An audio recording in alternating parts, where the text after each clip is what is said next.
ভাবুন তো, এক পাশে বিস্ময় বালক নিকো পাজ, অপর পাশে গতি তারকা আলহেন্দ্রো গার্নাচো।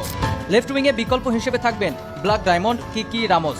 ডিবক্সে অভিজ্ঞতায় টুইটুম্বর হুলিয়ান আলভারেজ। মাঝমাঠে ভালেন্তিন বার্কোর সঙ্গে এনজো ফার্নান্দেজ। রক্ষণ দুর্গে উগুস্তিন গাইয়া লাউতারো রিবেইরোর সঙ্গে অভিজ্ঞ রোমেরো লিসান্দ্রো জুটি। 2030 বিশ্বকাপে মেসি দিবালা যদি নাও থাকেন, তবুও দুর্দান্ত এক দল হয়ে ফিরতে যাচ্ছে আর্জেন্টিনা। নিকো পাজ যদি রাখতে পারেন তার কথা, তবে আবারও শিরোপা ফিরবে আর্জেন্টিনায়। হ্যাঁ, আগামী বিশ্বকাপে স্ক্যালোনির দল ফ্রান্স স্পেনের চেয়েও শক্তিশালী হয়ে ফিরে আসতে পারে। চলুন 2030 সালে আর্জেন্টিনার ভয়ঙ্কর দলটা নিয়ে আলোচনা করা যাক। আলোচনার শুরুতে হোক গোলবার দিয়ে। 2030 বিশ্বকাপে এমিলিয়ানো মার্টিনেজ না থাকলেও চিন্তার কোনো কারণ নেই। গোলবার সামলাবেন অ্যাটলেটিকো মাদ্রিদের বাজপাখি হুয়ান মুসো। তার বিকল্প হিসেবে থাকবেন ওয়াল্টার বেনিতেসের মতো গোলকিপার। রক্ষণ দুর্গে দুই অভিজ্ঞ ক্রিস্টিয়ান রোমেরো আর লিসান্দ্রো মার্টিনেজ তো থাকছেই, সঙ্গে রিভার প্লেটের বিস্ময় জাগানিয়া ডিফেন্ডার লাউতারো রিবেইরো ও জায়েদ রোমেরো। ফুলব্যাক উগুস্তিন গাইয়া সহ বেশ কয়েকজন তরুণ প্রতিভা এখন স্ক্যালোনির হাতে রয়েছে।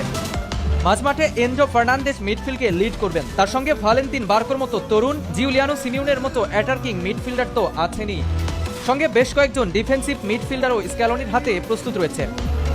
ক্রিয়েটিভ মিডফিল্ডার হিসেবে লো সেলসোকে রিপ্লেস করতে এমিলিয়ানো বুয়েন্দিয়ার মতো অভিজ্ঞতাও আছে।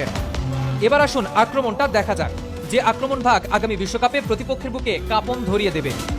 লেফট উইংয়ে গতি তারকা আলহেন্দ্রো গার্নাচো, তাকে রিপ্লেস করবেন কিকি রামোসের মতো তরুণ তুর্কি, যিনি এখন বিশ্ব মিডিয়ার আলোচনায়। এরপর রাইট উইংটা দেখুন, যেখানে প্রথম নামটাই নিকো পাজের, যিনি শুধু উইংই নন, হাফ স্পেস থেকেও আক্রমণে উঠবেন। কখনো কখনো ফলস লাইন রোল প্লে করে মাঝমাঠে নেমে খেলা নিয়ন্ত্রণ করবেন। অর্থাৎ মেসির যোগ্য বিকল্প হবেন এই পাজ। এছাড়াও রাইট উইংয়ে খেলার জন্য প্রস্তুত জিয়ানলুকা প্রেস্তিয়ানি, যিনি কিনা 2030 বিশ্বকাপে হবেন বাজির ঘোড়া। প্রেস্তিয়ানির ফর্ম এবং অভিজ্ঞতা প্রতিপক্ষের দুর্গে কাঁপন ধরাবে। তার সঙ্গে রাইট উইংয়ে রোমান তরুণ তুর্কি মাতিয়াস সুলে কিংবা ফ্রাঙ্কো মাস্তানতুয়ানোর মতো প্লেয়াররা নিজেদের স্বরূপে ফিরলে তারাও হবেন বিগ নেম। আর ডিবক্সের মাঝে হুলিয়ান আলভারেজ কিংবা লাউতারো মার্টিনেজ তো থাকছেনই, তার সঙ্গে পান চেল্লির মতো উদীয়মান তারকাও থাকছেন। সব মিলিয়ে আগামী বিশ্বকাপে আর্জেন্টিনা আরও দুর্দান্ত হয়েই মাঠে নামবে।